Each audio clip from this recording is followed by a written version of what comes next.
মা ছেলেকে বলছে, বাবা তুই আমাকে উমরা করা, উমরা করার আমার অনেক শখ বাবা। মা আমি গরিব মানুষ, কিভাবে তোমাকে উমরা করাবো, আমার তো টাকা পয়সা নাই, তুমি দোয়া করো আল্লাহ কবুল করবে। আর মা বলল, ঠিক আছে বাবা, আমি মন থেকে দোয়া করি তোর যেন কামার রুজিতে বরকত দান করে, আর আমি যেন উমরা করতে পারি। যা বাবা তুই কাজে যা, চিন্তা করিস না, আমি আল্লাহ দরবারে দোয়া করছি। এভাবে কথা বলছিল মা।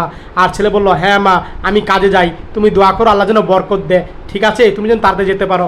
এই কথা বলে চলে যাচ্ছে। মা দুহাত তুলে দোয়া করলো আল্লাহর কাছে, আল্লাহ তুমি ব্যবস্থা করে দিও আমার ছেলেকে। এভাবে দুহাত তুলে দোয়া করলো এই মা। এক পর্যায়ে ফেরেশতা আসলো আর তখন বলল, এই ছেলেকে আমি উমরা করার ব্যবস্থা করে দিচ্ছি। এক পর্যায়ে তখন ফেরেশতাটা স্বাভাবিক মানুষ হলো, আর তখন কুদরতের সাহায্যে পাথর নিয়ে আসলো।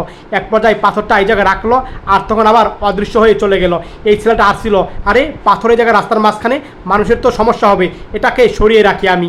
এক পর্যায়ে এই ভাইটা পাথরটা সরিয়ে সাইডে রাখলো, আর এদিকে তাকে, আরে টাকা এতগুলো হাতে নিল, আরে এতগুলো টাকা এ জায়গায় কেন আসলো, এভাবে কথা বলছিল।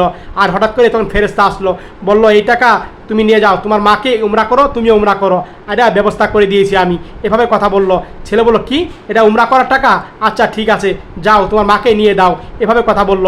আর তখন ফেরেশতা কথা বলে অদৃশ্য হয়ে চলে গেল। ছেলে অবাক হয়ে গেল, আল্লাহ দরবারে দুহাত তুলে দোয়া করলো এই ছেলেটা। আর তখন বললো, ঠিক আছে মা আমি উমরা করতে যাবো এখন। আর ছেলেটা তখন হাসি মুখে মার কাছে গেল, মা এই দেখো কতগুলো টাকা, এভাবে কথা বলছে। আর তখন বলল, তুমি উমরা করতে যাবা, কোনো চিন্তা নাই মা তোমার।